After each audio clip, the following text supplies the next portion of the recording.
Betul, itu kalau rupiah memang cukup antik karena memang kita harus melihat dari sudut dollar indeks secara keseluruhan. Tapi seperti yang tadi mungkin di awal sudah disinggung juga oleh Pak Yuri, kita sebetulnya apa yang terjadi sampai dengan level yang sekarang sekalipun kita mendekati misalnya level 15.700, depresiasi kita boleh dibilang itu masih kalau year to date sampai dengan level yang sekarang 15.700-an itu masih 10%, which is sebetulnya di bawah dibandingkan negara-negara dekat dengan kita, misalnya India, Malaysia, dan sebagainya. Mungkin yang better daripada kita adalah Singapura. Tetapi kalau kita lihat pergerakan yang ada di rupiah sekarang, kalaupun memang nanti ada tekanan melewati 15.700 seiring kenaikan dolar indeks, saya rasa harusnya range trading yang ada paling tidak dalam waktu dekat ini masih akan bergerak di kisaran 15.600 sampai dengan atasnya mungkin 15.800 begitu. Baik, hingga 15.800 tadi disampaikan oleh Pak Birger. Kalau Pak Yuri, menurut Anda akan ada di range berapa kalaupun ternyata rupiah bisa ada potensi menguat setelah data-data ekonomi di pekan depan ini keluar? Ya, kalau saya lihat seperti Pak Birger tadi bilang, depresiasi rupiah tidak terhindarkan, Mbak ya. Terutama dengan masih hawkish-nya The Fed. Dengan dia masih menabuhkan genderang untuk kembali menaikkan suku bunga. Cuman kembali kalau kita lihat bahwa depresiasi rupiah ini dibandingkan dengan currency lain, kita masih termasuk yang terbaik di dunia ini. Jadi kalau melihat pergerakan rupiah, saya rasa mungkin sekitar 15.6, 15.750, saya rasa saya sih masih lebih rendah dibandingin Pak Birger mungkin ya. Cuman ya dia masih ada potensi untuk melemah ke 15.7, di atas 15.7. Artinya kalau 15.500 ini tidak mungkin ya Pak, meskipun banyak sekali sentimen-sentimen yang baik di dalam negeri? Saya rasa belum Mbak, karena melihat bahwa terutama kenaikan suku bunga di Amerika Serikat yang masih potensial untuk terjadi ke depannya.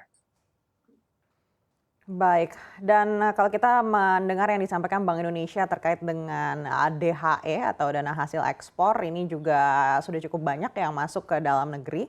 Kalau melihat hal ini, apakah juga bisa membuat tekanan di rupiah ini sedikit melunak? Ya, kalau saya lihat dengan adanya dana ekspor yang masuk ini, justru ini yang selama ini menjadi cushion, ya bantalan terhadap pelemahan rupiah. Karena sudah hampir 28, 29 bulan berturut-turut kita mengalami surplus dari neraca perdagangan. Jadi ini pasti ya Mbak, merupakan salah satu faktor yang mengapa rupiah ini mengalami depresiasi termasuk yang terkecil di dunia dibandingkan mata uang lain. Kita lihat sebenarnya oke, terhadap US dollar rupiah melemah, tapi kalau kita lihat terhadap Aussie dollar atau British pound itu kita sebenarnya mengalami penguatan terhadap mata uang tersebut. Baik, kita beralih lagi ke Pak Birger. Pak Birger, kalau Anda lihat seperti apa ini mempengaruhi juga tekanan di kurs rupiah kita apabila DHE ini lebih banyak lagi masuk ke dalam negeri?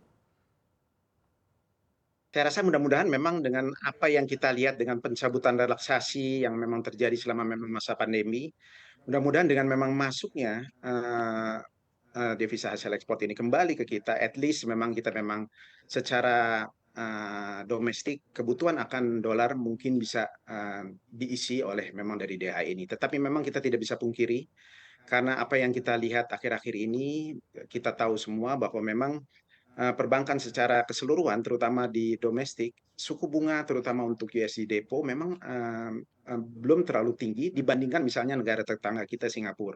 Oleh karena itu mungkin kita tidak heran bahwa memang kita melihat adanya outflow. Outflow dalam hal ini mereka menempatkan sebetulnya dana-dana yang ada di misalnya di deposito di Singapura. Tetapi itu harusnya semua ini kalau kita lihat hanya temporary karena memang secara keseluruhan perbankan domestik pun mulai perlahan-lahan memang menaikkan suku bunga terutama untuk US dollar.